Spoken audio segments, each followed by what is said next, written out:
Bayangin, lu bikin film yang terlaris nomor 3 sepanjang masa di Indonesia. Ketika lu bikin film keduanya, lu akan ngapain? Bikin sequel?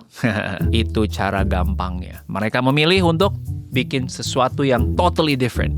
Mentang-mentang yang kemarin laku di sini dipanjangin. Ya buktinya kita juga nggak main horor sekarang. Kalau misalnya kita mikirnya duit gitu ya, horor komediin lagi aja. Udah aji mumpung. Iya. Udah, itulah kenapa ini menjadi cerita underdog. Gue sangat tertarik untuk ngulik behind the scene. Yang banyak orang nggak tahu kan apa bedanya produser-produser eksekutif. Kita ngebahas durasinya. Satu yang menarik adalah ketika gue ngelihat durasinya 1 jam 59. Kenapa sih harus dibikin 59? Ada nggak pilihan-pilihan kecil yang memang spontan dilakukan on the spot dan itu sangat berdampak ke filmnya. Kali ini kita ngobrol sama orang-orang di belakang layar. Aco sebagai sutradara dan penulis, Dipa sebagai produser. Dan makin underdog lagi karena mereka bersedia spill hal-hal yang jarang mereka ceritain di tempat lain. Jumlah penonton sedikit belum tentu rugi. Jumlah penonton banyak belum tentu untung. Gak apa-apa lah kita sebut aja. Film Raisa hanya mencapai angka 11.000 di bioskop. Gue gak rugi tapi. This is one of the most insightful session. Kok bisa sih Mas gak nayangin di bioskop saya?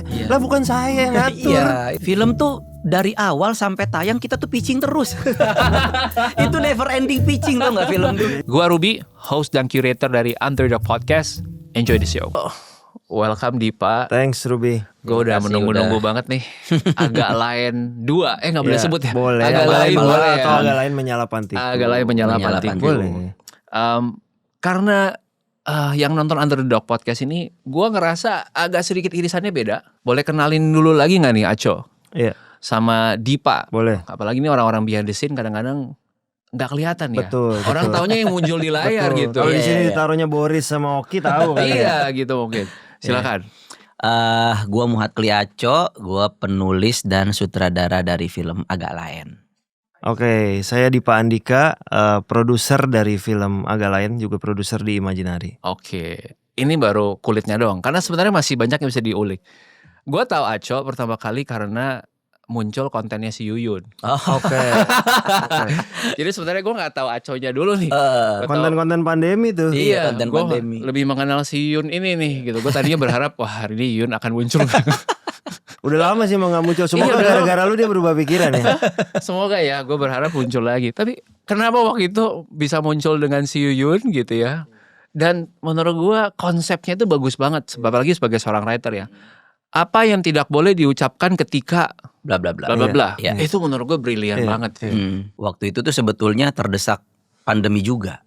Karena kita tuh yang kerja di industri entertainment gak bisa ngapa-ngapain. Stand up gak boleh. Terus fun fact-nya itu adalah tahun pertama kali gua ngedirect film pertama. Dan baru 3 hari syuting itu PSBB. Jadi gua hidup dalam kegelapan waktu itu. Maksudnya kayak ini mau kemana nih, mau sampai kapan pandemi. Tapi ya ternyata itu malah memunculkan sebuah kesempatan baru. Di saat orang semuanya di rumah, mereka tuh mentengin HP. Mentengin HP, dia mau ngapain lagi kan. Mereka lihat konten apa. Di situ lah gue berpikir kayak gue harus bikin konten nih. Tapi gue langsung punya tujuan konten gue harus yang bisa dimonetize. Makanya konten pertama gue tuh soal McD waktu itu. Memang sengaja. Belum ada sponsor. Enggak disponsorin. Tapi gue mau ngasih tahu ke brand kalau konten gue ini sangat ramah brand. Gue suka nih. Karena banyak kreator yang kayak udah gue bikin dulu aja lah ya. Nanti duitnya gimana gue baru pikirin deh gitu. Iya. Karena akhirnya Yuyun itu hanya muncul habis itu udah brand-brand semua. Brand semua. Gak ada yang gak brand. Tapi walaupun ada brand, itu menurut gue tetap rame. Orang tetap bersedia nonton. Iya betul. Ya mungkin karena itu memang by design itu memang buat how to promote the brand dengan medium komedi. Yang selama ini orang bilang ganggu kalau udah ada iklannya. Ya udah, kenapa nggak kita jadikan iklan itu bagian dari jokesnya? Ya udah. Itu prinsipnya gue juga. Gue seneng kayak gue kalau bikin konten di gue kan konten edukasi Iya. Gue pengen banget sebenarnya konten gue tuh ada komedinya gitu.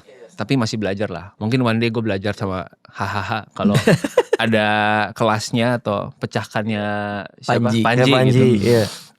Nah tapi kalau di konten karusel gue belajar ngajarin konten edukasi. Di tengahnya gue masukin brandnya. Yang kebetulan brand sejalan sama edukasinya. Gitu. Misalkan soal produktivitas, masuklah Samsung yang bisa ngebantu produktif gitu. Masa di sini nggak ada Samsung? Kita kan di sini tim Apple ya. Iya benar, gila. Tapi kalau Samsung masuk kita juga nggak apa-apa. Boleh. Tapi jadi brand banget sih.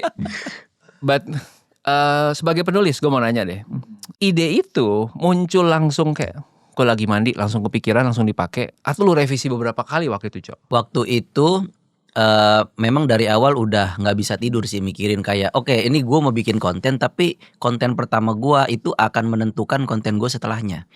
Jadi harus udah bikin satu ceruk yang saat itu mungkin konten udah banyak banget kan. Gimana caranya orang pas swipe itu mampir pas di situ. Jadi harus ada 3 detik pertama yang gue ngehook bikin orang kayak oh apa nih gitu.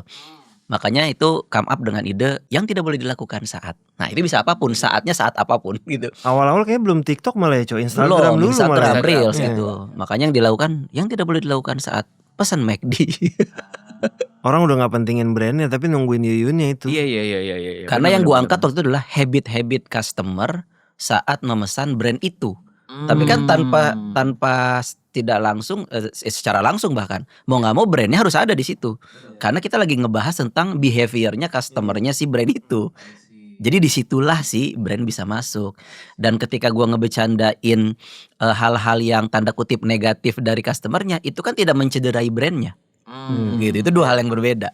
Justru malah kita mengajak penonton kita ngetawain diri sendiri yuk, karena kita sering kayak gini loh kalau ini suka jadi pelanggan yang rese apa segala macam. Nah gue bermain komedinya di situ. Jadi brand nggak akan keberatan, terserah deh lu mau iniin apa aja komedinya. Jadi revisinya sedikit ya. Sedikit. Itu kelihatan simpel tapi pembelajaran yang mahal tuh. Pembelajaran yang mahal karena mungkin teman-teman kalau kalian nge-googling namanya Aco, yang muncul di Wikipedia itu adalah apa yang tidak boleh dilakukan ketika mengkritik apartemen. Iya. Itu bedanya. Kalau dihukum ternyata semua tidak boleh dilakukan. Gak boleh dilakukan. Kesel loh itu. Dan kayaknya seseorang dari HHH harus ngelakuin sesuatu di Wikipedia.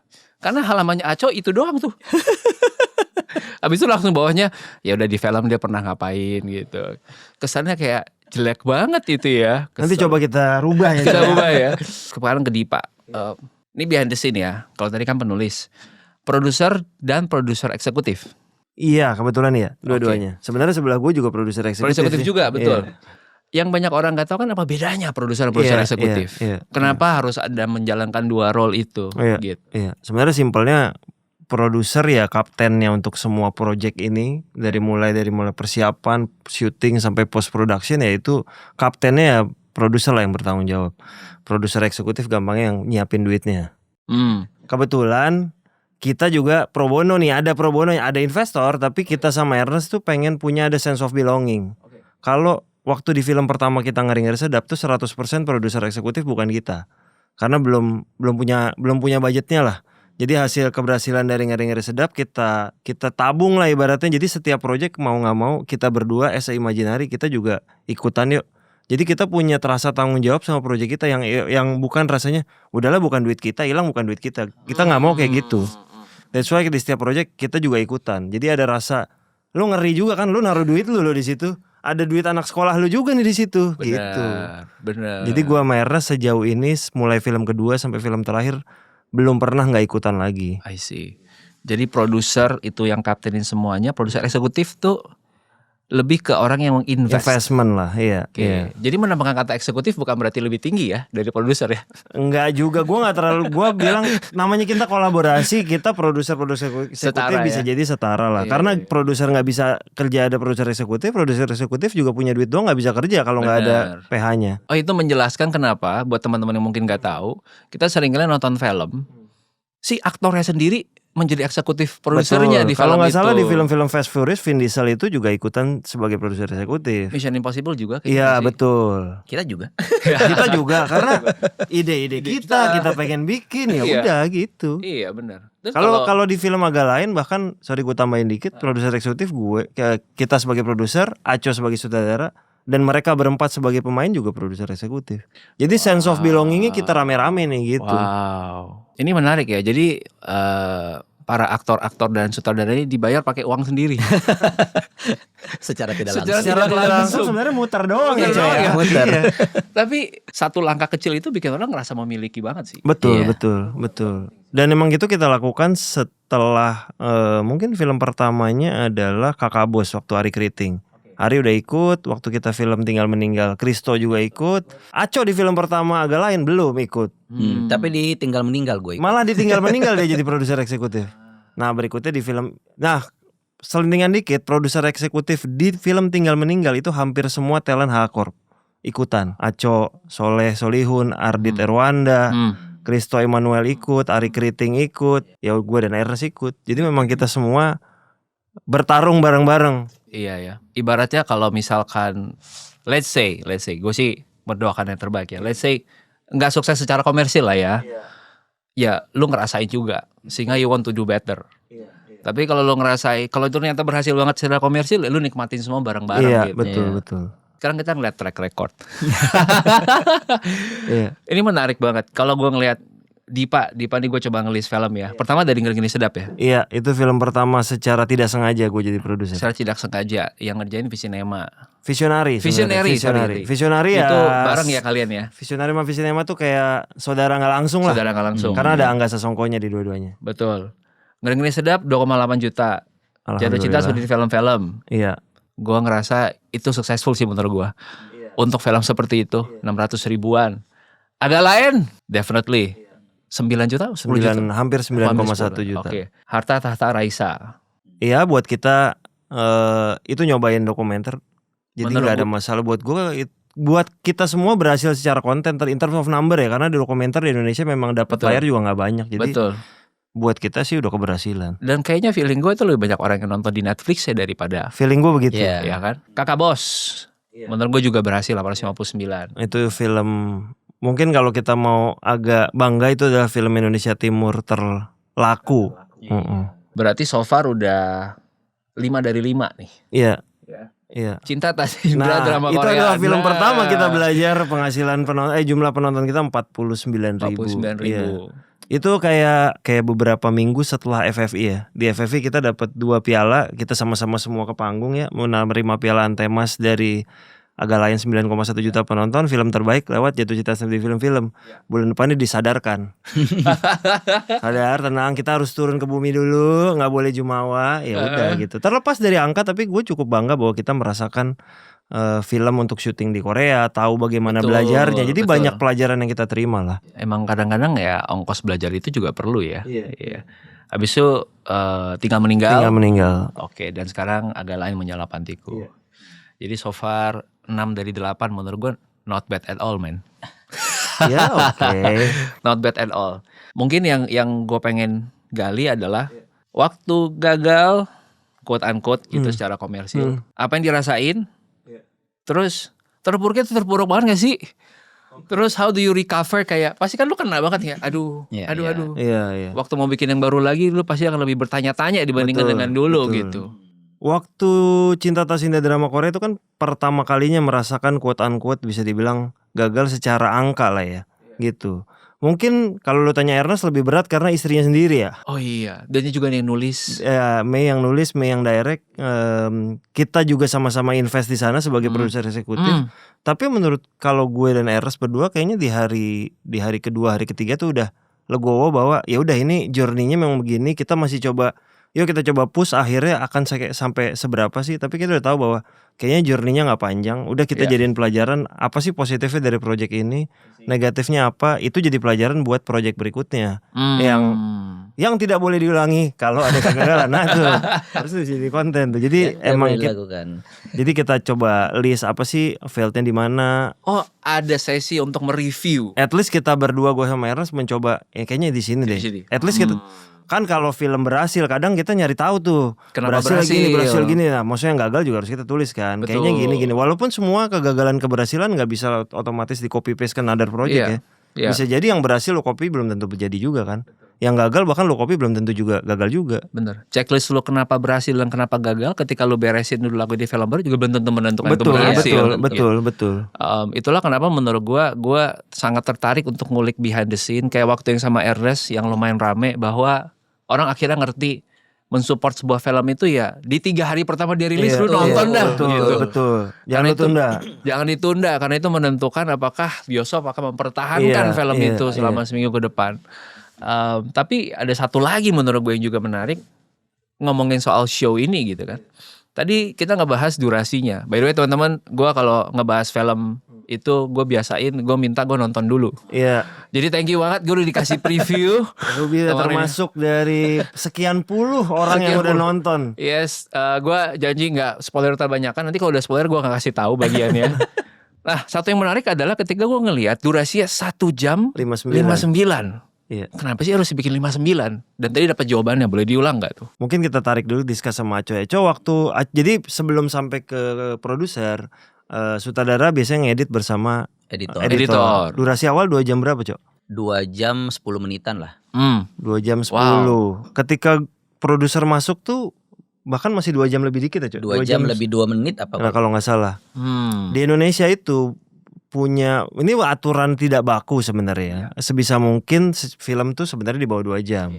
Kalau udah kena minimal 2 jam, jumlah show akan berkurang. Show tuh kan di bioskop normally 5 show. Ya, dalam sehari. Dalam Dalam sehari, satu hari ya. untuk satu bioskop 1 layar. Kalau lebih dari 2 jam biasanya kan mereka memangkas menjadi 4 show. Kenapa? Karena kalau dia mau tetap 5, film 2 jam dikali 5 itu kan udah 10 jam. Sementara bioskop harus menayangkan iklan, trailer yang kurang lebih bisa 5 sampai 15 menit tergantung tiap bioskop, karena tiap bioskop biasanya ada kerjasama dengan brand. Semakin famous biasanya iklannya juga semakin banyak. Kalau trailer kurang lebih mirip lah sebenarnya. Bukan iklan presiden ya. Saya nggak tahu. Kebetulan untungnya gue belum pernah nonton. Untungnya gue nggak sempat nonton. Nah jadi kebayang dengan durasi lebih panjang. Biasanya kalau mau tetap memaksakan 5 show, bioskop bilang kalau mau tetap 5 show, kita mulai show pertamanya 11.45. Kalau show terakhirnya akan mungkin 21.30, 21.45. Oh itu udah mepet banget. Iya. Kalau mulai 21.30, selesai 11.30. Nah, Malam. kemalaman, overtime. That's why biasanya bioskop ngasih suggestionnya kita 4 show aja. Jadi show satunya mungkin mulainya jam 1, selesainya show terakhir tuh jam 9. Gitu. Cuman kebayang nggak kalau misalnya kita bahas satu film KKN di Desa Penari, itu film tuh 2 jam lebih loh. Berarti kan dia total 4 show. Jangan-jangan kalau dia 5 show 10 juta ya. Jangan-jangan loh ya. Jangan-jangan. Gitu.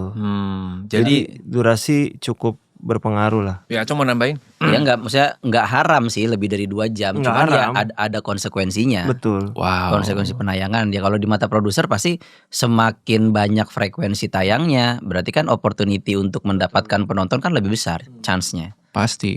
Walaupun kita coba menabrakkan juga dengan sisi kreatif ya gitu. Kadang-kadang gue sama Ernest juga gak bisa memaksakan ketika contoh agak lain gitu. Kita hanya berhasil memaksakan dari 2 jam 2 menit ke 1 jam 59. 59-nya juga gak 59.00 loh. 59. 59.30 something kalau gak salah. Nah maksud Oh gue bukan 58 ya, lupa gue. Nggak udah. Udah 59. Iya udah. Setelah kredit iya, ya. Setelah kredit. Itu kan sebenarnya sama kredit title kan. Iya, sama kredit itu kan Kredit hampir 2 aja. menit ya. Iya. Jadi sebenarnya filmnya Only tuh 1 jam 57 berarti. 7. Iya, Body ya. Only 157. Gitu. Nah that's why biasanya kita kalau udah ngelihat secara kreatif udah nggak bisa kita paksakan buang, kita perjuangkan kreatifnya. Kita ya udah nggak, itu juga kita nggak mau memaksakan hanya gara-gara ayo kita biar dapat 5 show buang scene, tapi kreatif dipaksakan, kita juga nggak mau ke sana sih. Makanya kan 2 jam 2 menit itu kan ibaratnya director's cut-nya. Yang idealnya director inginkan segini, tapi kan ada produser juga. Nah di situ kita duduk bareng lagi. Disitulah baru ini bisa nggak di take out aja, masih aman nggak? Setelah kita rundingkan, oh masih aman sebetulnya karena di sini ini masih terjelaskan, aman lah, oke. Jadi kita udah mulai mensortir mana yang harus, mana yang nice to have aja gitu. Kadang-kadang suka kayak kemarin terakhir kita sempat harus mengurangi 1 menit. 1 menit tuh orang suka mikir kan cuma 1 menit. Enggak loh. Gila loh. 1 menit bisa bikin orang Gila loh 1 menit. Banyak banget itu 1 menit. Kemarinnya kita berpikir, ayo setiap 1 menit kita harus mengurangi 1 detik. Sampai begitu. Kita sampai gitu Wow. nyari. Tapi itu juga susah ketika ada keluar, wah ternyata cuma sepersekian detik bahkan. Nggak bisa maksain ngurangin sedetik tuh bahkan panjang kalau di film. Karena kan timing orang diem saat reaksi Nah, di itu. adegan-adegan tertentu itu kan juga menentukan terdeliver atau enggak emosinya. Orang kalau misalnya adegan berantem tiba-tiba pas dimarahin dia cuma diem sebentar terus langsung ini timingnya nggak enak kan juga nggak dapet nih. Komedi juga sama begitu. Makanya orang bilangnya editing itu adalah proses membuat film yang ketiga kali. Dari yang pertama ditulis, proses pembuatan film pertama itu saat ditulis, yang kedua saat di shoot, yang ketiga saat diedit. Jadi waktu kita editing kita bikin film lagi sebetulnya itu. Bikin film untuk menjadikan dalam bentuk terbaiknya untuk tampilkan di bioskop gitu. Ada orang yang bahkan kalau nggak memilih, udah korbanin aja kredit title-nya dikurangin. Impactnya apa? Jadi speednya lebih cepat. Tapi buat gue sebagai produser dan Ernest gitu, ini adalah rasa kita mengucapkan terima kasih sama semua orang yang udah bekerja. Kalau bahkan lo ngasih nama aja lu cepetin, gimana orang mau?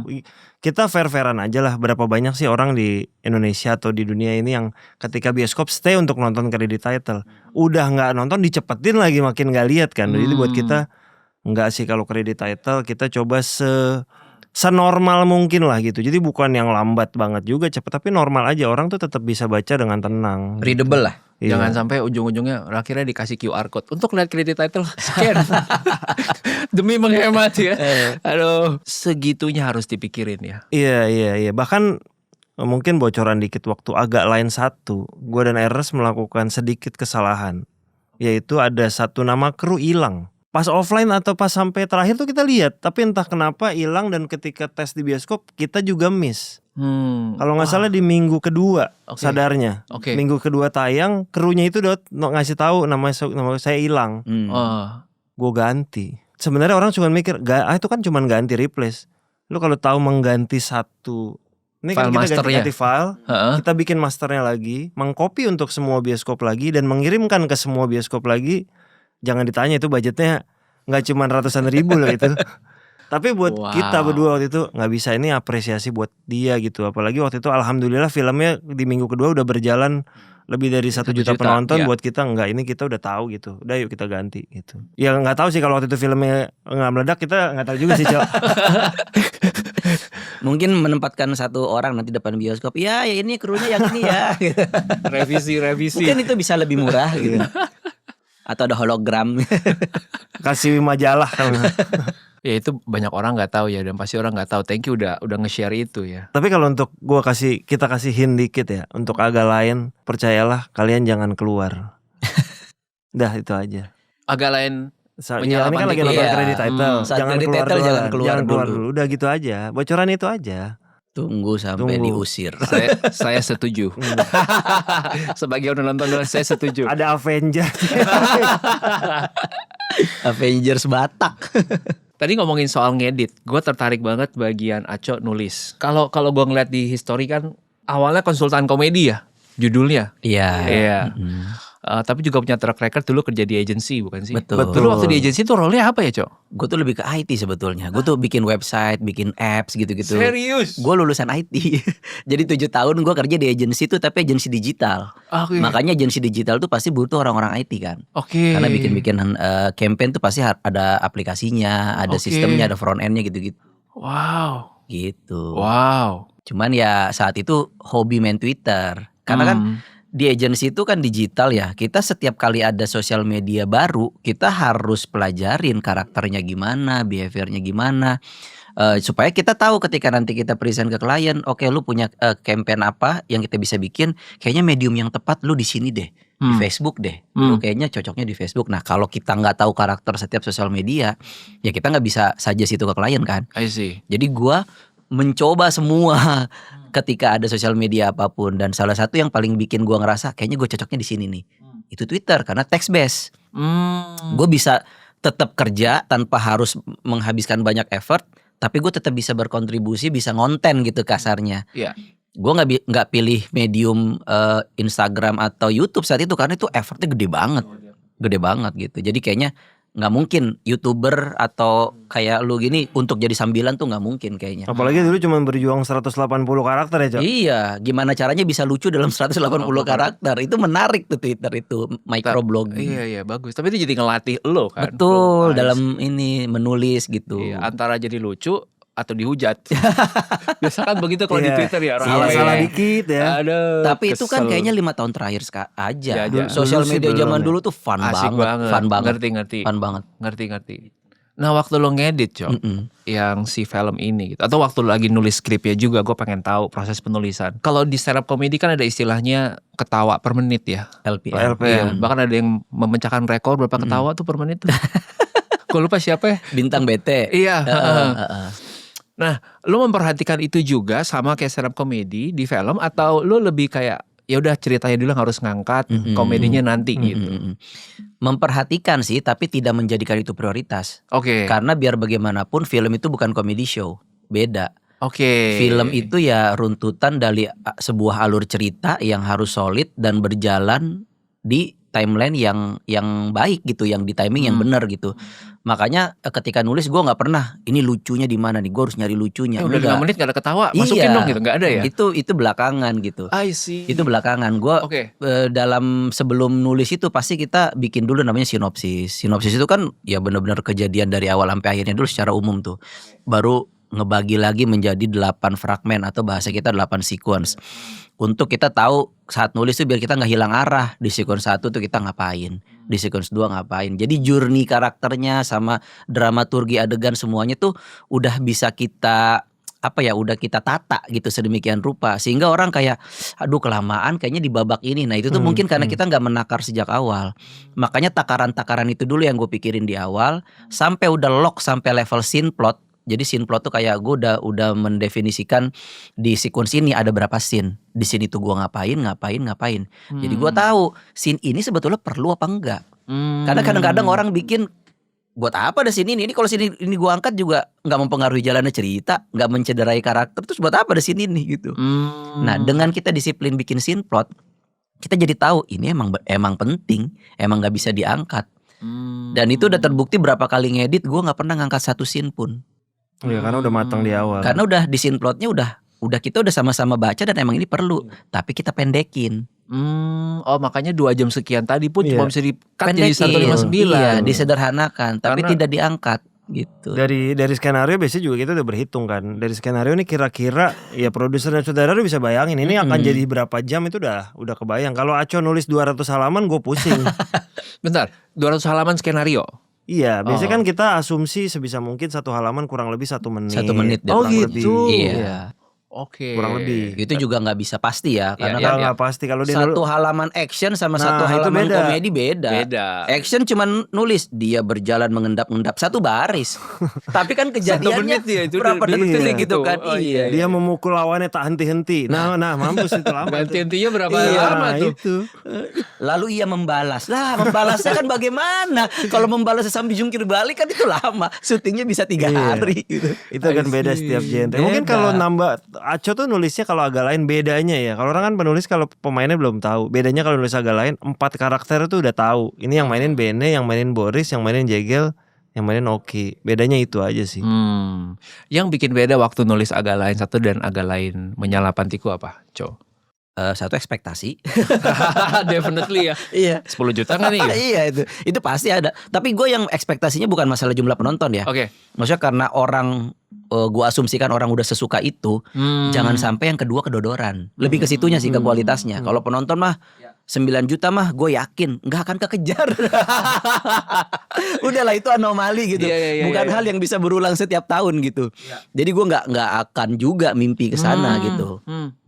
Kecuali 2 kali baru diekspektasi. Iya, kecuali kalau bisa 2 kali begitu terus, nah baru nih bisa berekspektasi. Tapi gue nggak pernah ke sana karena gue yakin nggak akan bisa gitu.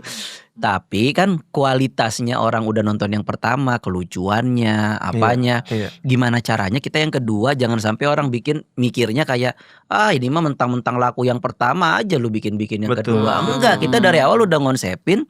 Memang kita saking pengennya film ini panjang, kita nggak mau sequel. Jadi orang tuh belum suka mungkin nggak lupa dan Iya. mungkin nggak tahu bahwa film ini udah kita rencanakan memang akan bikin pertama, kedua, ketiga, keempat, Betul. kelima itu memang kita Iya. rencanakan. Dan kita pengennya bikin cerita baru terus supaya memang tidak ada rasa mentang-mentang yang kemarin laku di sini dipanjangin. Ya buktinya kita juga nggak main horor sekarang. Iya. Kemarin horor komedi malah kita tinggalkan. Wah, Kita iya lagi. justru kalau misalnya kita mikirnya duit gitu ya horor komediin lagi aja. Ya udah Aji mumpung. Iya. Udah proven ngapain udah gua proven. utak-atik, Ngapain cari capek. formula lain Iya. gitu. Nah, tapi karena niat awalnya bukan ke sana, ya udah kita stick sama plan awal. Tinggalkan agak lain 1, kita buka lembaran baru di agak lain Betul. kedua. Udah mulai dari nol lagi aja. Mulai dari nol lagi aja udah. Makanya secara spesifik pun nggak menyebut ini agak lain 2. Iya, Iya, gitu. Nah, itu satu ekspektasi. Yang kedua, gua di sini karena bermain di ranah ada unsur suspense-nya, itu juga hal baru buat gua. Sebelumnya gua belum pernah bikin. Sama yang ketiganya itu melibatkan banyak orang tua. Itu juga directingnya juga extra effort juga tuh, karena kalau sama anak muda kan ini gini oke sit yuk ke action. Orang tua nggak bisa, Bu. Tadi ininya di sini gitu. Karena mereka kan ada masalah dengan kekuatannya, fisiknya sama daya ingat. Betul. Dalam film kan ada continuity kan. Ketika dia tadi dialog tangannya begini-begini, begitu take kedua kan harus sama. Kalau enggak nanti nggak nyambung tuh, terbang adegannya. Nah dia tuh pasti kayak, aduh tadi aku gimana ya.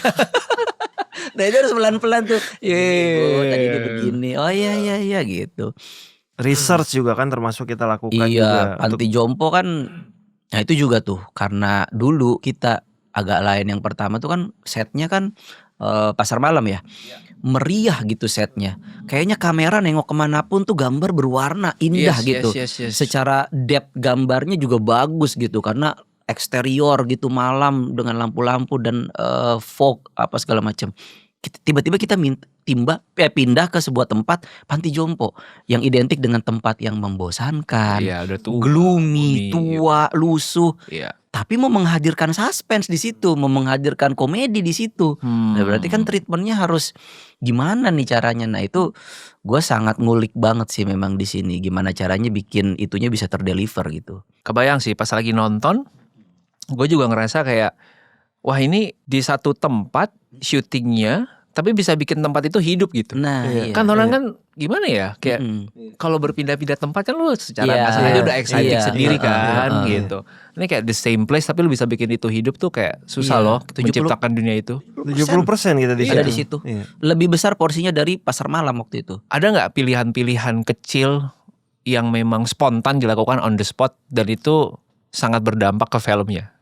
Pilihan-pilihan kecil ya. Iya, keputusan-keputusan kecil yang dilakukan ya. Harusnya ada sih, cuman kayaknya udah saking banyaknya proses mungkin gue udah lupa juga. Justru gue paling inget tuh yang agak lain pertama. Keputusan kecil, sebetulnya bukan kecil juga, tapi ada satu keputusan yang impactnya tuh besar banget. Nah, kalau ini boleh spoiler karena udah Iya, keluar. kayaknya ini aja lah ya. Ini aja. Kalau ingat adegan Jegel digantung di rumah hantu, Iya betul. itu tuh sebetulnya beda sama skripnya. Di skripnya itu gue bikin dia ketakutan, dia loncat terus tanpa sengaja dia pegangan ke salah satu celananya pengunjung, kedodoran dan makin chaos. Tapi untuk menghadirkan adegan itu gue butuh sling, diikat di atas pohon apa segala macam. Timnya udah mengerjakan itu sampai jam 2 pagi. Tapi nggak selesai karena struktur pohon atau struktur atap rumah hantu itu kan semi permanen. Nggak kuat ya. Kita mikirin safety-nya. Resiko Kalau ya. tiba-tiba Jegel loncat terus tiba-tiba kenapa-napa kan kita juga nggak mau. Karena si tim ininya teknisnya belum berani menggaranti ke gua kalau itu safe, gue juga nggak berani ngambil adegan itu. Tapi karena waktu udah jam 2, kita harus putar otak gimana caranya bisa menggantikan ini, karena ini salah satu peak komedinya. I see. Akhirnya kita keputusan ya udah kita gantung aja Jegel, kita Dari tinggalin awal, iya. dari awal, dan ternyata bisa menghadirkan kelucuan yang berbeda tanpa harus terlalu teknikal. Nah itu akhirnya kita kayak oke, sip, let's do it gitu, udah langsung. Jadi Jagela tidak perlu lompat, tidak perlu ada adegan orang yang ketarik celananya apa. Memang tidak sekeos itu tapi tetap terasa gitu. Dapat juga. Iya. Dapat komedinya. juga gitu. Nah hal-hal kayak gitu tuh kadang-kadang ya keajaiban di set sih. Iya, keajaiban yang muncul di jam 2 pagi. Di saat kita udah nggak tahu mau ngapain gitu. Karena memang Agalen 1 itu tricky. Gue biasanya sutradara itu sebelum syuting harus block shot kan. Harus punya semacam ini shot gue di sini ini. Udah tahu kameranya di mana supaya pas syuting udah tinggal autopilot aja. Tapi di Agalen yang pertama gue tidak bisa melakukan itu karena rumah hantunya belum jadi. Karena kan kita ngebangun dari nol. Iya. Maksudnya di hari itu. Di hari H. Jadi sebelum adegan gue datang lebih pagi, gue sama DP-nya, ayo bang kita jalan. Gimana kalau dari sini? Gimana kalau dari sini? Sambil nunggu mereka make up. Begitu setiap hari gitu. Sementara gue yang di sini gue punya waktu banyak, tapi setnya tidak semeriah yang dulu. Jadi memang ya Tuhan Maha Adil udah. Wow. Gitu. Tapi untuk ngelanjutin rasa penasaran gue tadi, kan tadi berarti ada hal kecil yang mungkin nggak sadar tapi dilakukan membuat itu jadi lebih baik. Tapi versi yang sekarang akhirnya 1 jam 59 menit menurut lu udah sesuai yang lu pikirkan gak waktu nulis skenario? Oh iya. Udah, ini udah exactly yang lu mau gitu. Iya. Salah satu juga mungkin gue gak tahu ini bakal spoiler atau enggak ya, soal suara Oki. Oke. Nggak apa-apa kali ya? Iya Gak apa-apa, ntar kita bisa kasih tanda kok Iya, karena kan orang udah tahu nih premisnya mereka kan menyamar. Iya. Iya, betul. Nah pas menyamar itu kan berarti kan suara juga harus dicewek-cewekin kan. Iya. Nah, tapi ini keputusan besar di dalam komedi. Karena ketika gue reading, kalau Oki melakukan itu, dia akan kehilangan beberapa persen kelucuannya. Karena lucunya Oki itu di delivery emosionalnya. Bener, ngeselin dan marah-marah Iya gitu kan? ya. Nah, Iya. akhirnya gue malah berpikir, oh nggak apa-apa, kita nggak usah berusaha menjadikan cewek. Toh banyak perempuan-perempuan dengan suara besar, kayak Bu Susi misalnya. Iya. Bu Susi suaranya kan tidak seperti perempuan pada umumnya. Iya, iya. Tapi nggak apa-apa gitu. Ini Bu Susi yang tenggelamkan kan? Iya. Puja Suti. Iya. Iya. Dari sekian banyak Susi kayaknya itu deh top. Itu of doang mind kita mau main. Iya. Mana tahu ada Susi yang lain, Susi Susanti Susah gitu kan. ada, Iya. gitu, iya. Oke, terus. Nah akhirnya di situ gue kepikiran, oke, daripada gue ngorbanin komedinya, mendingan gue bergeser dari karakterisasinya, karakter suaranya gak usah gue apa-apain. Tapi yang gue tekankan bukan ke ceweknya, tapi lemahnya, karena dia kan seorang menyamar menjadi seorang sesuatu gitu ya. Iya. Ya udah gitu. Hmm. Makanya itu salah satu keputusan juga tuh, yang udahlah gua ambil saat reading, udah begini aja. I Nggak see. apa-apa gitu. Jadi kalau gue bisa simpulkan ya, ini film tuh behind the scene-nya banyak banget yang orang nggak ngelihat, orang nggak tahu proses di belakang, tapi ditentukan dalam the first weekend gitu, right? Jadi teman-teman, kalau lu adalah salah satu yang berkontribusi ke 9 juta penonton di Agak Lain 1 dan lu pengen ada agak lain berikutnya lagi, Iya betul sekali. mungkin salah satu cara paling mudah untuk mensupport adalah ajak teman-teman ramein di 3 hari pertama ya. Amin, Iya. ayo. Iya. Secepat mungkin. Secepat mungkin. Gua mau ngulik lagi yang sisi lainnya lagi nih, Dipa nih. Iya. Yang juga mungkin orang nggak tahu adalah berapa ratus orang yang harus disiapkan untuk menyelesaikan satu film. Oke, sebenarnya setiap film tuh kurang lebih beda. Sebenarnya beda-beda ya, tapi kurang lebih setiap film tuh sekitar 150 sampai 200 orang. Dari mulai kru, pemain, ekstras, Supir. sampai driver. Iya. Ya gue pernah ke salah satu set. Ya udah gue cerita aja lah ya, karena mungkin udah lewat juga. Iya. Terlibat sedikit di sore, gue main ke setnya Karena lu main sore. kesan bareng sama gue. Iya benar, waktu yang sana bareng sama lo. Terus ada booth just untuk siapin konsumsi makanan dan karena kopi. itu kru yang sama dengan di Agak Lain. Oh, sama dia agak lain. Oh, oke. Itu aja menurut gua itu pondasi tuh. Kalau Iya. orang nggak well fed ya kan, gimana Iya. dia bisa fokus gitu. Tapi pertanyaannya adalah, ini case-nya Agak Lain berapa lama ini orang-orang ini mengerjakan ini semua biasanya? Sebenarnya kan kita kurang lebih sebenarnya dari persiapan tuh kurang lebih 2 sampai 3 bulan. Oke, itu dari- baru persiapan tuh. Dari persiapan sampai syuting tuh kurang lebih 2 sampai 3 3 bulan. bulan. Oke. Tapi kalau mau ngitung, karena kan krunya tuh silih berganti. Orang yang Oke. bersiapan dan yang pascanya kan beda lagi. Oke. Jadi mungkin kru yang pasca jadi lebih panjang, karena kru pasca tuh dalam proyek ini yang pada saat kita persiapan mereka udah diikut sertakan. Oh iya. Ngelihat, nih Betul. syutingnya gini, nanti Aco pengen CG-nya begini, Oke. pengen ada ini. Dia udah Oke. ada nonton, oh begini, oke. Jadi pada saat nanti post production dia udah tahu ngapain. Jadi dia pada saat syuting dia datang ke lokasi. Jadi kalau persiapan ya kurang lebih, Aco mungkin lebih panjang karena Aco sambil nulis ya.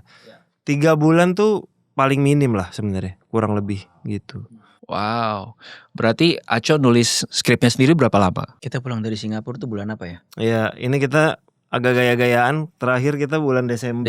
Desember kita nyari premisnya di Singapura. Iya. Oh gitu.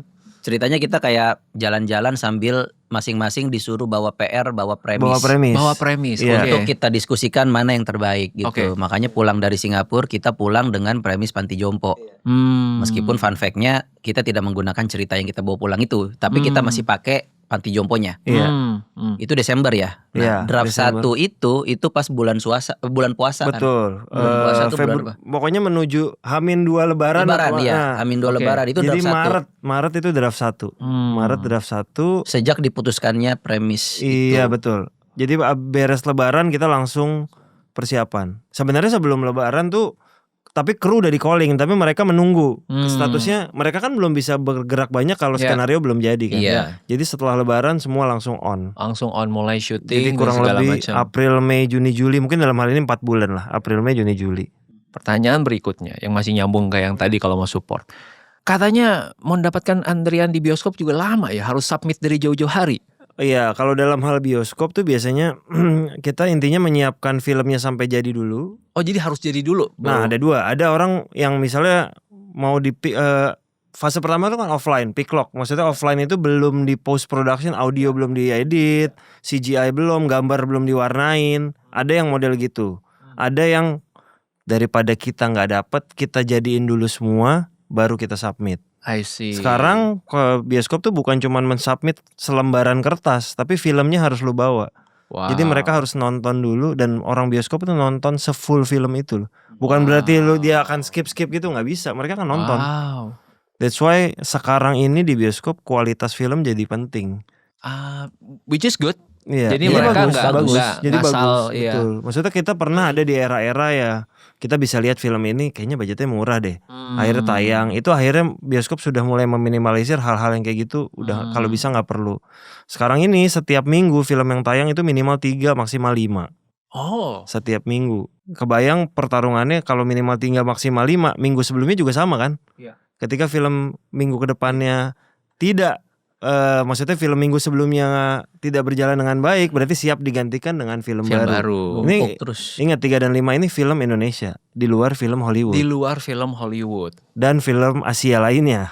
Wow. Padahal dalam 1 bulan cuma 4 kali hari Kamis. Nah, jadi film Indonesia kan tayang di hari Kamis. Hari Kamis. Iya. Film Hollywood tuh kalau nggak Rabu Jumat sekarang. Jadi pertarungannya cukup. Intinya siapa yang berjalan dialah yang punya suara lebih banyak. Dalam hal kita berbalik ke film Tinggal Meninggal, kita tayang hari Kamis. Hari Jumatnya tayang sebuah film bernama Demon Slayer. Yang ketika filmnya belum tayang, pre-sale-nya sudah 600.000 penonton. Ketika lu tidak bisa berbicara banyak, ya dia udah siap menerkam kita. It's a business. Jadi ya buat bioskop ini fair juga kan. Memang lu, makanya that's why biasanya sampai Minggu adalah perjuangan lu sampai weekend. Dia masih kasih bioskop nggak langsung hari pertama buang semua, enggak juga. Sampai weekend masih dilihat kesempatannya, dikasih kesempatan dilihat. Senin udah napas-napas, kalau lu memang tidak berjalan, nah itu udah napas-napas terakhir biasanya. Berarti total produksi hampir setahun? Kalau dari nulis setahun ya, Cok. Dari nulis setahun. Iya, hampir Desember ya. Iya, hampir setahun lah, ya. hampir setahun lah. Untuk tayang selama 3 hari. Untuk menentukan gitu ya. Gue pernah denger loh, tapi film yang tayang The Real 3 hari. Gue juga kadang ngeliat, gila, dia menyiapkan dengan panjang dan 3 hari. Mungkin gak 3 hari, mungkin 3 harinya di Jakarta, biasanya hilang pindah ke daerah gitu. Iya. Tapi maksud gue mau teman-teman yang dengerin tuh appreciate effort besar di belakangnya. Dan supaya film ini bisa bertahan panjang. Dan supaya ada banyak agak lain juga yang lainnya gitu ya. Seperti Sore yang pada saat kita tapping hari ini pun masih tayang lebih dari 110 hari. Iya. Dulu kita pas kita bikin Agak Lain 1 mungkin udah rekor 100 hari. Akhirnya dipatahkan Sore. Oh iya? Dipatahkan Jumbo dulu. Dipatahkan Jumbo dulu. Betul. Sore sepertinya mematahkan lagi. Kecuali Jumbo sekarang dihitung kan, Jumbo tayang lagi tuh. Iya, Jumbo tayang lagi. Iya. Nah kemarin Sore juga kebantu di Malaysia juga ya. Iya, di Malaysia. Dan ada suara-suara diajak di Oscar. Betul. Dan segala macam. Iya. 3-5 film setiap minggu. Iya, setiap minggu. Ini akan rilis tanggal berapa? Agak Lain. 27 November. Nah di minggu itu udah siap belum sama saingannya siapa? Oh berat-berat juga itu. Film itu ada, minggu itu ada 3 film. Udah tahu dong 3? Udah. Apa aja tuh waktu itu? Legenda Kelam Malin Kundang. Benar pakai Kelam ya. Legenda Kelam Malin Kundang, produksi KMNC Pictures. Saya jelasin juga biar teman-teman fans Joko Anwar juga bisa nonton, nggak apa-apa. Oh itu Jokan? Joko sebagai produser. Oke. Yang kedua ada Air Mata Mualaf. Oke. Oh dua-duanya horor? Enggak, thriller, religi, komedi. Ya itu it's fair, 3 genre yang berbeda. Iya. Fair lah menurut gua. At least bioskop juga enggak sebetulnya head kalau to head komedi dengan komedi iya, gitu. Sebetulnya kalau keluar 4 film sebulan tapi beda-beda juga itu nggak apa-apa banget. Yang perih itu kalau sama. Sejauh ini sih cukup fair ya. Kecuali horor mungkin sempat beberapa kali tayang 2 karena masalahnya yang disubmit memang banyak horor. Mau gimana lagi pasti. Iya. Sama kita juga penonton Indonesia kan ke bioskop tuh secara secara mayoritas itu masih menjadikan bioskop tuh semacam tempat rekreasional. Iya, privilege ya. Bukan kebutuhan untuk menonton. Gue inget banget zaman-zaman dulu pacaran juga, gue tuh nggak peduli filmnya apa. Pokoknya gue mau jalan, tempat yang paling affordable untuk pacaran itu adalah di bioskop. Jadi kita sampai situ baru tuh, kamu mau nonton apa? Udah kamu aja yang pilih. Udah apa Cok zaman dulu Cok? Gitu. Bioskop favorit lu zaman dulu apa Cok? Bintaro Plaza dong, dekat kampus gue. Gue udah nggak ada, Wijaya Grand Center. Wijaya Grand Center. Wah, gue ke situ tuh karena ya di situ doang kita bisa lama. Nggak menghabiskan terlalu banyak uang.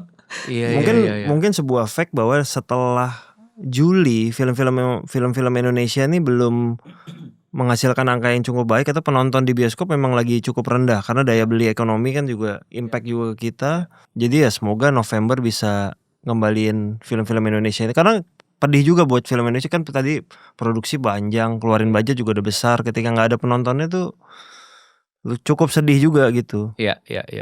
Gue waktu selesai nonton Agak Lain sih gue dapet vibe yang beda sama yang pertama. Ya, dan menurut gue emang itu yang lu cari kan. Betul. Ya kan. Gue ngerasa karena ini jadi ada plot family-nya, ya nggak sih? Ada plot nggak tahu ya. Mungkin karena gue suka ngebahas keuangan, gue ngerasa ini sebenarnya plot utama masalah duit nih. Ada Gitu kan. Persahabatan ada gitu. Dan menurut gue waktu menciptakan ini apakah ada ngebahas juga gue pengen memang the specific message yang gue kasih gitu supaya berbeda, atau misalnya waktu di Singapura itulah kayak premis dan pesan ini tuh didebatinnya tuh kayak gimana waktu itu. Kalau waktu di Singapura sih kita tidak terlalu sampai hal situ sih. Belum depth sampai ke situ ya. Pokoknya premis aja dulu. Premis jadi ada seseorang yang mau ngapain tapi terhalang oleh keadaan apa gitu. Boleh nggak share waktu itu opsi lainnya apa? Ada 3 premis, ada 3 premis, waktu ada itu. 3 premis. Banyak Selain banget. panti jompo apa waktu itu? Sempat ada hotel ya. Ada hotel, ada sekolah. mereka penjaga hotel Iya. apa gitu-gitulah. Terus tiba-tiba menemukan ada yang apalah tamu yang tiba-tiba Iya, meninggal. intinya kita gitu. mencari yang pastinya secara cerita dekat ke orang. Itu kita cari itu dulu kan, dekat nih gitu. Kedua, komedinya kita ruang lingkup komedinya besar nggak? Ya pastinya implikasi terakhir ke budget. Kalau dia ngayalnya tiba-tiba ini bagus, kalau di Hawaii langsung gue tolak sih. Ya. Makanya tidak ada yang menyumbang ide Hawaii. Karena semua invest. Semua juga nggak mau. Semua juga nggak mau ngasih itu. Iya, karena kita berangkat tuh bertujuh. Mereka berempat, gue, Ernest dan Aco. Jadi semua mensubmit ide dan kebetulan 7-7-nya investor semua. Ketika mereka ngasih ide yang gila, nah mereka akan chip in lebih besar. Iya. Udah tahu konsekuensi ide gila gue adalah ini gitu. Iya. Oke, tapi dapat panti jompo itu karena apa? Karena ngelihat banyak uncle-uncle yang tua di Singapura lagi bersih-bersih gitu. Lebih ke ini juga sih, Kan terkenal itu. Uniqueness ya. Kayak kalau kita flashback ke beberapa tahun ke belakang ya, seingat gua kayaknya belum ada film komedi yang menggunakan main setting panti jompo. Horor malah ada. Nah, sekalinya ada, panti jompo tuh dipotret sebagai tempat yang kelam dan menyeramkan gitu kan. Iya. Sementara kita pengen bikin enggak, ini akan jadi arena paling menyala di sini gitu. Tapi merekanya ngapain ya di panti jompo gitu. Pulang dari Singapura waktu itu tuh belum jadi yang detektif ini. Iya. Ada berbeda lah pokoknya waktu itu. Cuman pas gue mulai nulis gue ngerasa kayak aduh kok gue nggak nemu ya. Maksudnya kayak nggak ngerasa ini tuh tidak mewakili DNA-nya Agak Lain. Mereka tuh harus dihadapkan pada situasi yang jauh lebih kontras daripada yang awal gitu. Karena kalau hanya sekedar bekerja di panti jompo, ruang komedinya hanya di kekikukan mereka dalam menjalankan keseharian itu saja. Nah, gue naikin lagi gimana kalau mereka terpaksa di sana. Berarti kan ada hal lain yang bisa jadi kelucuan. Masih kurang juga terpaksa. Ada yang mereka cari dan mereka tutupi. Nah, itu pasti akan menambahkan layer kepada situasi komedinya. Karena ruang gerak mereka pasti akan lebih sulit sehingga keluarlah bentrokan yang menjadi situasi komedinya. Nah, itulah Agak Lain gitu. Itulah kenapa di yang pertama mereka yang tadinya cuman pengen menutupi kebohongan dengan mengubur di rumah hantu, ternyata malah itu yang bikin rumah hantunya rame. Ayo lo kan. Jadi selalu mereka tuh ketika mau menutupi sebuah masalah, mereka malah akan dihadapkan pada masalah baru yang lebih besar. Nah, Agak Lain tuh harus gitu. Jadi nggak sesimpel itu sih. Memang kita tuh memang menciptakannya juga sebuah universe yang ini harus relate-nya juga gede ke orang-orang gitu. Jadi pas gue nulis setiap sequence itu kayak keluar lagi hal yang baru, ada lagi obstacle yang baru, ada lagi. Jadi orang nonton juga ada lagi. Sampai sebelum akhir pun mereka masih menemukan kesulitan kan. Bener-bener. Itu yang gue ngerasain juga sih pas nonton sih. Dan itu kan gue nonton ini sendiri ya. Iya, spesial banget ya. Spesial banget ya, thank you loh. Cuma gue kayak Gue ketawa sendiri di ruangan itu gitu ya. Gue ngakak sendiri di ruangan itu. Gue tuh sempat, dia kan lagi nonton, gue sempat pengen masuk tapi gue nggak jadi, tau nggak? Karena kalau gue masuk gue khawatir dia nahan ketawa. Iya. Iya benar. Atau malah nggak enak, ada orang gue ketawa gitu. Iya benar. Gue lihat dari luar aja lah. Iya. Bikin dunia. Oke. Menurut gue itu juga briliannya seorang penulis ya, yang bisa mengimajinasikan itu selalu untuk kejadian gitu. Gue selalu suka sama film-film yang bisa bikin gue yakin, padahal mungkin kalau ditanya di dalam dunia nyata bisa kejadian apa enggak, kayak kecil kemungkinan gitu. Kan yang tadi masalah baru muncul masalah baru, itu ada satu film Korea gue suka banget, cerita detektif juga, mereka jadi undercover. Iya. Terus untuk memantau penjahat di gedung seberang, Jualan ayam goreng. bener. Nah yang jadi plot twist adalah ayam gorengnya enak dan laku. Iya. Jadilah mereka lebih sibuk jualan ayam goreng gitu kan. Iya. Gitu, dan segala drama-dramanya gitu. Nah tapi ada juga film Korea. Ini gue pakai film Korea sebagai pembanding karena menurut gue mereka lagi naik sekarang. Iya. Ada juga series yang istri gue lagi suka banget nih. Judulnya Oke, premisnya dulu. Michelin Star Chef, time travel ke masa lalu, zaman ke Kaisar. Iya, Kaisar juga. Iya. Terus masak buat Kaisar. Iya. itu gue nggak dapet tuh. Itu yang nonton istri gue juga cuma di sampingnya. Iya, betul. Oh judulnya Bon Appetit, Iya. Your Majesty. Iya. Gue gak nangkep tuh dunianya. Jadi gue kayak I don't even want to watch the second episode. Karena episode pertamanya gue udah Nggak kebeli. gitu. Betul. Tapi bini lu menikmati gak? Menikmati Sama sama bini gue juga menikmati. Iya, kenapa ya? Kita terlalu serius kali ya? Enggak juga menurut gue. Lebih ke ini sih, kadang-kadang ada orang yang lebih suka realism daripada fantasi. Iya. Oh, Ada jadi juga. kalau kayak gimana? Oh, itu udah masuk ranah fantasi kalau kayak gitu berarti ya? Iya, karena kan time travel kan Iya, udah doesn't nggak exist mungkin. gitu Iya. kan. Tapi ya maksudnya bukan berarti film harus realis juga selalu dan harus fantasi selalu, enggak juga.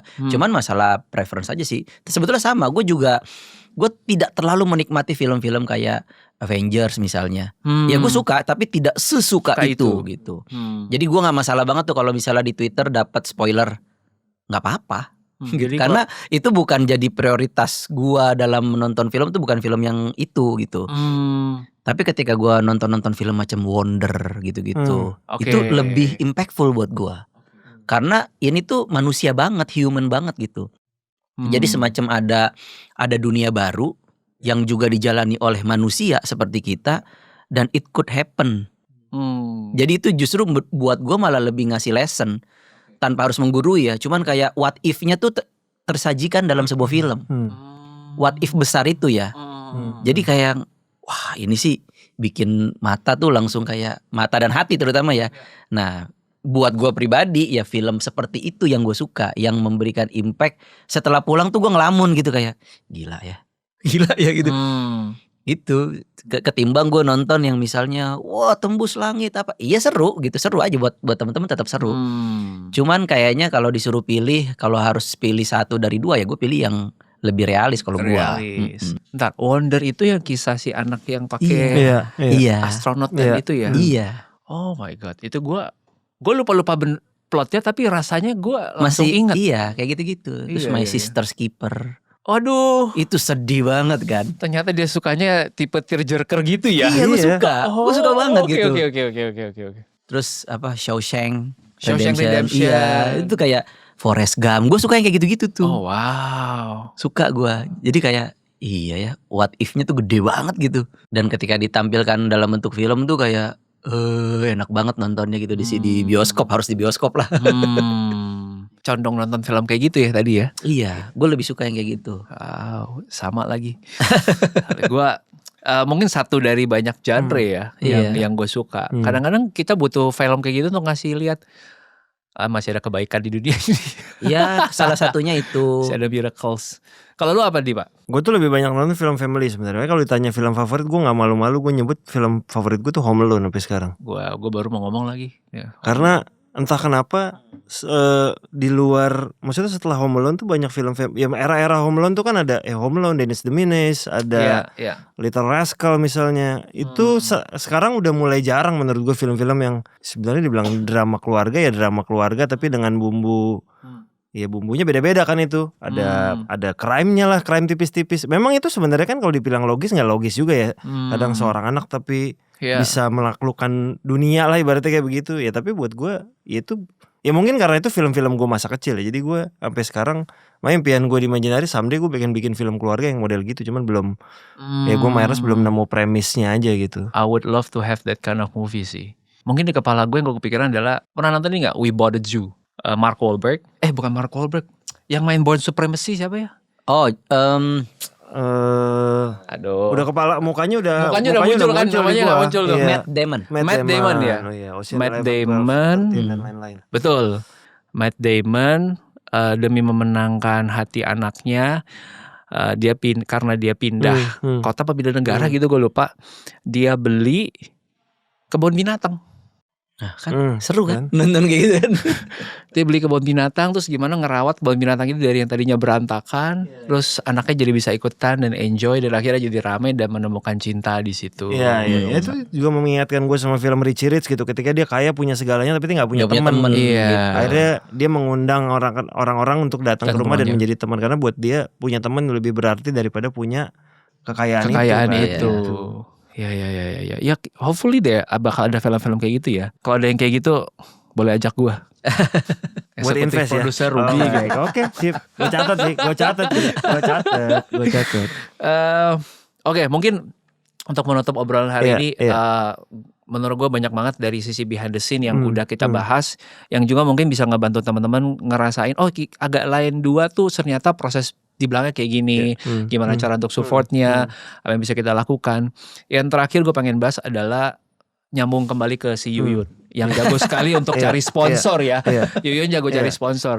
Nah, buat film itu sebenarnya gimana caranya kalian mencari sponsor? Dan di case ini kan ada ya, ada banget. Ada banget. Tapi menurut gue masuknya juga mulus. Dan gue mau dari dua perspektif. Satu, nyarinya. Dua, gimana lu bernegosiasi dan mencari yang pas dengan cerita, dan gimana sebagai penulis ceritanya untuk membuat itu jadi sesuatu yang smooth gitu. Ya. Sebenarnya nyari brand buat film tuh susah-susah gampang ya. Dibilang susah karena kemunculannya sekian detik dan budgetnya nggak murah gitu. Jadi mostly itu memang di film mereka mengalokasikan budget. Kalau lu mau masuk ke film ya sekian. Ketika masuk ke OTT atau masuk ke Netflix dan lain-lain, masuk ke TV, gue nggak tahu ya kalau di TV ini kita belum tahu ya. Tapi kan Netflix itu part itu nggak pernah kita hapus loh. Dan kebetulan Netflix juga belum ada kewajiban untuk menghapus scene itu kan. Dan kita coba berpikir gimana caranya masuk. Ini yang pertama kali ketika kita mau masuk ke brand itu kan, yang pertama kita diskusikan adalah jangan sampai brand ini mengganggu cerita. Jangan sampai cerita ini mengganggu brand. Dua-duanya gitu kan. Kita udah tahu nih yang mau masuk pertama adalah brand ini. Contoh dalam kasus agak lain pertama adalah si bank ini kan, sebut saja BCA inisialnya. udah jadi dong.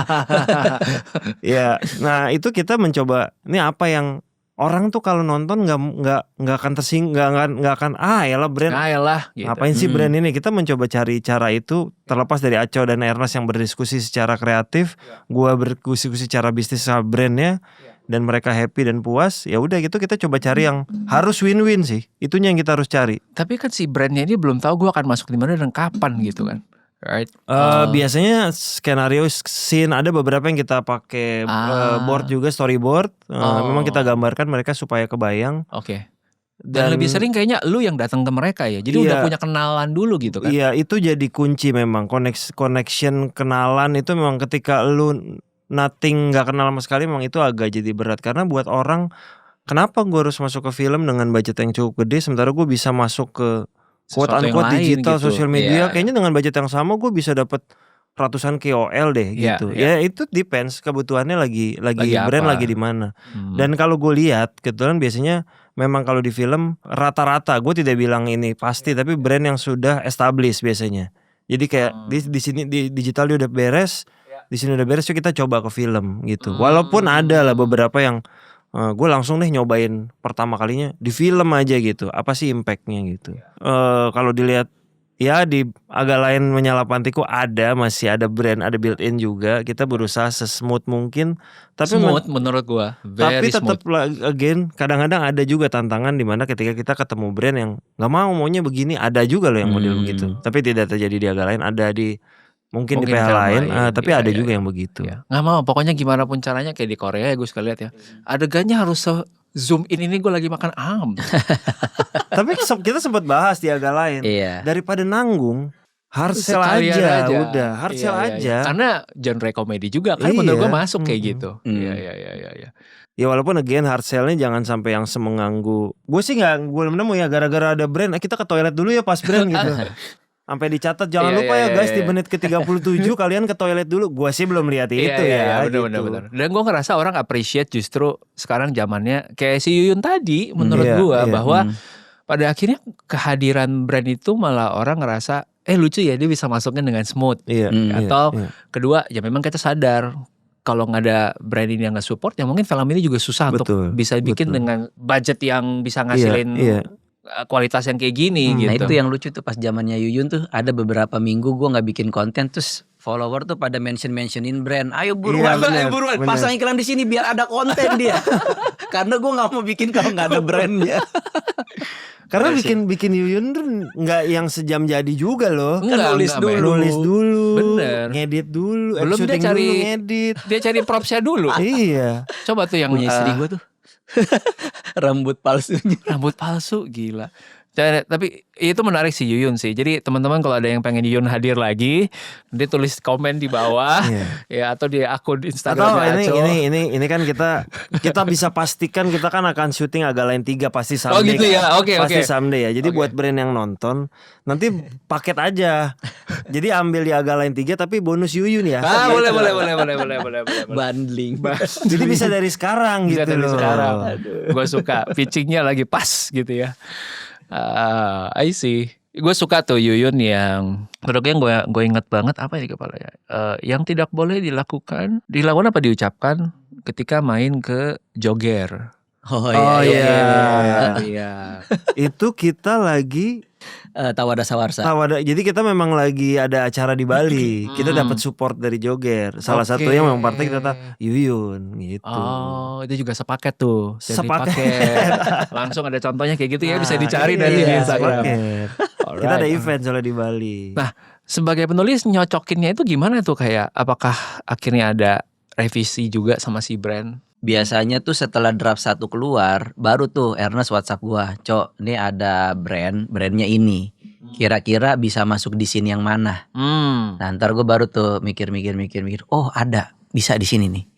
Adegannya dia gini. Nah, dia masuk di situ aja. Oke, sip. Dah, coba bikin draftnya. Gue bikin draftnya. Masukin ketika masih white label sama ketika udah masuk brandnya. Baru present ke klien. Kalau kliennya suka ya udah kita syuting nanti kayak gitu. Jadi memang akan ditanya dulu sih kira-kira bisa di mana. Karena kan kalau nggak ada konteksnya aneh juga. Nah, untungnya kan iklan di film tuh ada 2, ada yang placement, ada yang built in. Yang susah tuh yang built in. Karena harus menyatu sama adegan. Kalau placement kan ya udah ada. Lagi adegan dia ada barangnya. barangnya. Iya, itu lebih mudah sebetulnya. Itu lebih bisa dicari lah. Tapi yang maunya built in ini yang sebetulnya agak tricky. Gimana caranya produknya tuh bisa jadi bagian dari adegan. Jadi bukan diselipkan, memang bagian dari adegan. Kayak misalnya waktu itu yang Raga Lain 1, kenapa BCA bisa masuk? Kan gue bisa bikin pas transaksi, transfer. Iya, betul. Nah, daripada nggak disebutin banknya, sebutin aja kalau perlu QR kan, QR code-nya kasih liatin. Bayarnya gimana ya di sini aja. Nah, Iya. secara konteks kan, secara adegan masuk. Memang Secara lagi komedi, memang lagi iya, transaksi. Transaksi terus bisa mengajarkan komedi nggak bisa. Ya udah kalau 2 itu udah ditik, ya udah aman gitu. Dan orang mungkin akan kesel, aduh brand lagi tapi ya udah kita ketawa, udahlah ketawa aja gitu. Bukan yang memaksakan Harus, gara-gara ada iya. brand jadi kita nambah scene ini nih. Iya, Kita menghindari enggak, itu. bener-bener. Kita menghindari Scene-nya itu. udah ada. Udah ada. Tinggal gimana caranya brand ini nih bisa jadi bagian dari scene itu. Thank you for sharing that. Hari ini belajar banyak banget ya. Catatan gue lumayan padat loh di sini. Kayak karena semenjak gue sedikit terlibat lah ya di sore, gue ngerasa beda antara lu ngelihat ya lu ngelihat sedikit sama lu bener-bener mendalami sampai, makanya gue waktu niatin untuk main ke set, ngobrol sama investors lain, ngobrol sama pemain gitu ya untuk cari tahu. Dan ya gue ngerasa ya ini industri yang harus didukung banget karena gue ngerasa momennya Indonesia ini lagi bagus. Kayaknya dalam 5-10 tahun ke depan gue nggak tahu ya, gue ngerasa bakal lebih banyak soft powernya Indonesia dalam bentuk film yang bisa kita ekspor keluar Amin, gitu. amin. Agak lain kan juga udah mulai masuk ke negara tetangga ya. Malaysia kemarin main Waktu juga kan sih? agak lain Iya. pertama ke Malaysia, Singapura, US juga. dan US. Dan US. Dan US. Boleh cerita gak sih itu? Karena gue gak nangkep kayak feedback setelah kalian tampil di situ tuh gimana gitu. Oke, kita berpartner sama distributor Southeast Asia namanya Antena Entertainment. Mereka yang membawa awalnya adalah ke Southeast Asia. Jadi memang fokusnya dulu cuman di Singapura, Malaysia, dan Brunei, 3 negara itu. Di satu kesempatan kita ketemu distributor Amerika lagi. Antena kita partnerin. Antena yang tanya ini kita ada peluang untuk di sana. Ya udah kita coba aja. Kita jangan, waktu itu kita nggak mikirin numbers bahwa film kita bakal meledak di Amerika, karena tidak segampang itu film Asia masuk ke Amerika. Itu pasti kita negonya adalah ke bioskop-bioskopnya. Jadi kita cuma dapat di sekian bioskop. Bahkan di satu bioskop tuh kita gak kayak di Indonesia 5 show. Enggak, sehari cuma 2 show kita, 2-3 show. Tapi kita waktu itu kan film lagi kalau gak salah 7 juta penonton. Bahkan belum 9 juta.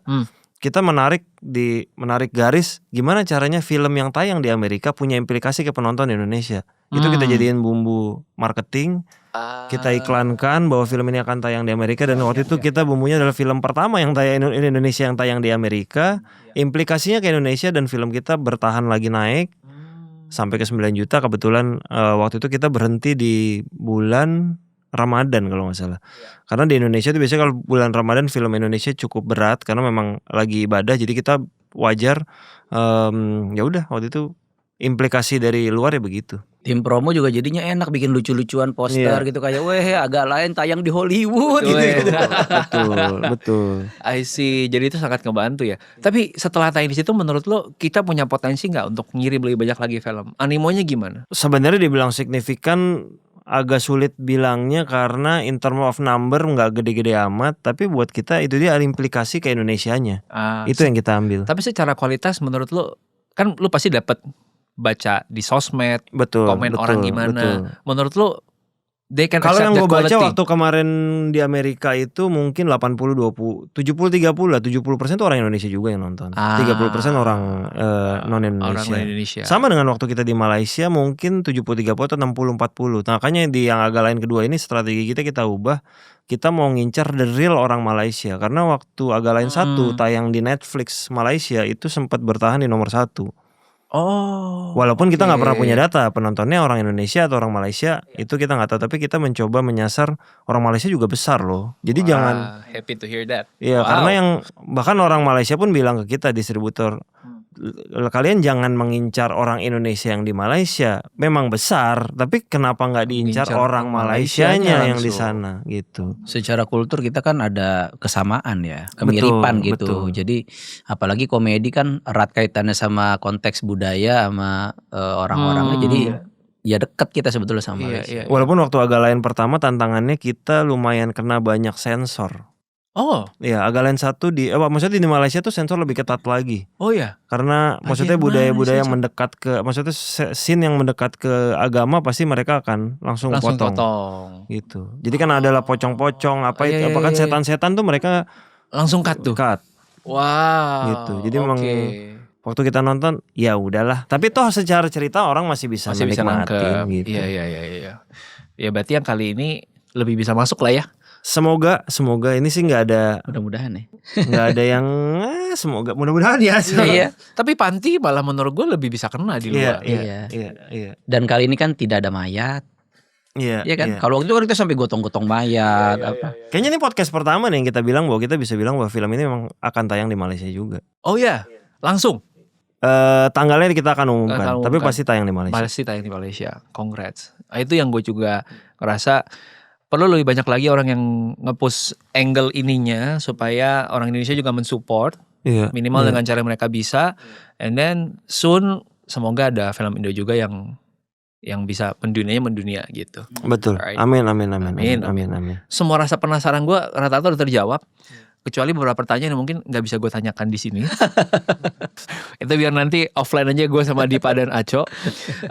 Mungkin terakhir adalah, ada gak sih yang kalian masih pengen share yang sebenarnya lu pengen orang tanyain ini tapi belum sempat ditanyain, dan lu sebenarnya pengen cerita kalau soal dunia film gitu? Oke, kalau gue mungkin nge-share dikit gini. Orang tuh suka bilang bahwa film yang berhasil tuh ditentukan dari jumlah penonton. Tapi buat kita, iya mungkin dari sisi produser dan eksekutif produser pasti kebanggaan ketika film ini mencapai angka tertentu atau at least bisa mengembalikan uang ke investor, itu jelas. Definitely. Tapi buat kita numbers is just numbers, tapi kita punya kebanggaan atau kebahagiaan ketika cerita yang kita sampaikan melalui film itu lebih nyampe ke hati orang atau merasa relate. Ada komen-komen mention bahwa ini cerita kayak ingetin aku sama papa atau kayak gitu, itu jauh lebih berarti kadang-kadang daripada in terms of number. Yes, numbers penting, tapi itu juga berarti. Dan mungkin satu tambahan lagi yang orang suka nggak tahu, jumlah penonton sedikit belum tentu rugi, jumlah penonton banyak belum tentu untung. Karena tergantung lu, misalnya contoh, nggak apa-apa lah kita sebut aja, film Raisa hanya mencapai angka 11.000 di bioskop, gue nggak rugi tapi. Gitu. Tapi kita karena film itu masih bisa kita jual lagi kemana, jual keliling mana gitu. Tapi ada film yang udah 1 juta penonton tapi masih rugi tuh ada loh. Iya. Karena juga dipengaruhi lo production cost di awal. Betul, gimana kan, right? Gitu. Iya. Jadi kadang-kadang kayak gitu-gitu orang tuh suka nggak tahu, suka lihat gila berhasil banget ya filmnya sekian. Ntar dulu nih. Benar. Iya, saya merasakan di sore ya. 1 juta aja masih. Nah kan gitu. Masih ya oke lah. Gitu. Oke lah, iya. Jadi orang tuh perlu tahu bahwa ya, keberhasilan itu paketnya banyak banget. Bukan cuma sekedar film 1 juta. Oh pasti lu udah untung banget ya, udah kaya raya. Ntar dulu nih. Iya, ntar dulu. Benar. Apalagi kalaupun film setelah berhasil ke dalam hal production house untuk membiayai film-film berikutnya. Betul. Gitu. Ya, sustainability harus ada kan. Gue yakin kalian dari keuntungan yang dapat ya dari agak lain pasti di-keep juga buat kelanjutan gitu. Langsung lewat itu 2 film yang abis itu dikit penontonnya itu loh. I see. Aco gimana? Ada yang mau ditambahin gak? Yang lu rasa gue pengen orang tahu nih gitu. Lebih ini aja sih sebetulnya, kayak kenapa orang sekarang, mungkin karena efek dari banyaknya OTT juga kali ya, kayak selalu ada kecenderungan nunggu nanti aja deh pas tayang di sini, pas tayang di sini gitu. Nggak apa-apa sebetulnya. Cuman gue cuma mau bilang ada beberapa film yang memang itu harus ditonton di bioskop. Setuju. 100% gitu. Karena gue sendiri sama, gue tahu film mana yang bisa gue tonton di rumah dan mana yang harus gue tonton di bioskop. Karena ada pengalaman komunal yang justru itu akan jadi pusat experience-nya tuh di situ ketika lu tonton di bioskop. Nah agak lain adalah film yang kedua itu, gitu. Jadi kalaupun gue jadi penonton, gue akan nonton agak lain tuh di bioskop gitu. Meskipun gue pribadi, gue tahu ada karakter-karakter film yang ini gue lebih nyaman emang sambil makan popcorn sama istri di sofa malam-malam hujan-hujan. Tapi agak lain bukan film yang seperti ada itu. Ya? Di rumah lo ada popcorn, Cez? Bisa bikin itu. Bisa bikin. Ya mungkin itu lu akan ngerasain waktu kemarin nonton sendirian kan pasti beda. Iya. Gue pas ketawa, gue jadi teman ketawa gitu. Itu. Tapi gak ada. Nah pengalaman komunal itu yang menurut gue jadi bagian penting dalam menikmati sebuah karya juga. I agree. Gitu. Jadi nggak akan saling melemahkan kok antara OTT dan bioskop. Masing-masing ada filmnya. Betul. Gitu. Dan pasti orang OTT juga sadar kenapa mereka bikin film seperti ini tapi tayangnya di OTT, kenapa tidak di bioskop. Mereka tahu pasti ada ininya. Gitu. Jadi ya itu aja sih, gue cuma mau ngomong itu aja. Kan kadang ada orang yang suka nanya. Lu suka lihat, pasti ada yang suka menanya ke lu, Cok. Mas Aco filmnya tayangnya sampai kapan? Nah kita nggak tahu nih gitu loh. Bener. Karena dia bertanya itu udah menunggu kapan akan muncul. Iya. Pertanyaan filmnya tayang sampai kapan ya Mas? Karena saya tanggal 27 belum bisa. Enggak, film nggak ada tulisan kita daftar sampai kapan nih. Kalau lu nonton rame ya kita bertahan. Kalau enggak ya enggak. Gitu. Cuman memang harus diedukasi berkali-kali sih. Gitu. Betul. Orang nggak tahu. Sama itu kan kita. Mereka mungkin nggak tahu kalau misalnya persaingan di bioskop itu jauh lebih kejam daripada persaingan konten di digital. Mungkin orang mikir di digital tuh kejam, tahu kalau misalnya nggak suka tinggal swipe. Betul. Tapi sewaktu-waktu mereka bisa balik lagi nyari tahu. Betul. Bioskop nggak bisa. Ketika udah lewat udah nggak ada. Oh bagus ya gue mau nonton, udah nggak ada. Nggak bisa minta tolong bioskopnya naikin lagi, nggak bisa. Karena ada komen-komen gini kadang kan, Cok. Mas kok di bioskop saya nggak, kok bisa sih Mas nggak nayangin di bioskop saya? Lah bukan saya yang ngatur. Iya. Tuh, jadi kadang-kadang hari pertama tuh kita biasanya sama bioskop belum tentu dikasih semua layar, dikasih layar terpilih ini ya. Buktikan kepada kami film ini bisa menghasilkan penonton dan saya tambah bioskop fair. Kalau nggak ada ibaratnya nggak ada penonton ya saya nggak bisa ngasih layar yang ini. Film tuh dari awal sampai tayang kita tuh pitching terus. Itu never ending pitching tau nggak film tuh. Iya lagi. Sampai tayang kita Iya pitching. juga ya. Hari pertama pitching, hari kedua pitching, ketiga pitching gitu sampai mereka nggak tertarik, gone, udah. Kalau orang kan pitching di awal cerita udah selesai, Dan oke, udah, congratulations iya, gitu. iya. Kita launching produk. Iya. Kita enggak. Sampai produknya selesai pitching sama sponsor, produknya tayang, kita pitching sama penonton. Iya. Iya. Penonton nggak Iya. suka, udah hilang gitu. Saya ingat gue tuh di Indonesia ada film yang dulu sempet tayang, hilang dan tayang lagi. Itu cuma terjadi di Jailangkung 1. Itu waktu zaman gue SMA kalau nggak salah. Udah itu doang. Udah Tapi itu doang. karena saya ingat gue waktu itu pada zaman dimana filmnya nggak ada, jadi ditayangin lagi. Dan itu menghasilkan jumlah penonton yang bagus. Lah kalau sekarang lu nggak ada, ya lah nih antriannya ada ratusan nih. Iya. Tinggal gue kasih Buat yang lanjutan. lain gitu. Apalagi kita filmmaker Indonesia mau dibandingkan sama film Hollywood. Dengan harga tiket yang sama tapi modal produksi yang jauh berbeda Iya, gitu. iya. Itu aja udah satu tantangan tersendiri. Jadi ya itulah kesulitannya gitu. Betul. Kalau mau tahu seberapa struggle-nya film di Indonesia tuh. Ngerti banget sekarang gua. Dan layar Karena ada di belakang layar, Iya. ngelihat semuanya. Dan Kalau buat penonton kan kayak ya gue mah nggak peduli, gue nonton yang bagus. Iya, Masa iya. harga tiket 50.000 gue pilih antara Iron Man sama yang ya Iron Man lah. Iya. Ya bener gitu nggak Bener, salah. bener. jadi Nggak wajar kalau mereka biasa suka marah, kecewa, gue udah Iya. bayar 50.000, Iya. beli makanannya 250.000, Iya. dan dia marah-marah film apa nih? Ya wajar mereka marah gitu. Ini jadi sebuah cycle ya, maksudnya kalau filmnya dibuat dengan seniat dan Iya. effort yang besar jadi bagus, penonton juga mengapresiasi, secara kualitas bagus, komersil juga bagus, Iya. jadinya lu punya modal lebih untuk bikin yang lebih bagus lagi. Iya, Gitu. iya. Makanya mungkin suatu hari kita production value-nya akan mirip kayak Hollywood. Mudah-mudahan. Amin, Mudah-mudahan. mudah-mudahan. Dan itu baru ada kalau ada trust. Betul. Iya. Kalau trustnya nggak ada, orang gimana mau Betul. kasih modalnya? Betul. Apalagi tahun ini layar bioskop bertambah lagi gitu. Oh, Jadi gue nggak tahu pastinya berapa, tapi menuju agak lain setahu gue ada 5 bioskop baru juga. Wah, Jadi nice. itu juga cukup potensi. Kayak contoh kita akan biasanya kita senang banget kalau agak lain tuh mampir ke Pematang Siantar. Biasanya cuma ada 1, sekarang udah 2. Wah. Di Labuan Bajo baru ada 1. Wah. Nah, jadi itu juga kita happy banget. Jadi paling nggak orang tuh bisa ya kalau di Jakarta lu kan punya pilihan banyak. Lu tinggal di Banyak. Kelapa Gading lu bisa milih. Iya, kalau Pak Gading aja ada berapa? Nah, Iya. di luar kota tuh orang susah. Ada yang sampai naik kapal. Iya. Exactly. Itu ada tuh dari sampai Aceh kita pernah baca iya, kan dari Aceh ada yang naik bis berapa malam harus gitu. ke Medan. Terus ada yang dari pulau mana untuk dapetin Nyebrang. bioskop nyebrang naik kapal Iya. laut.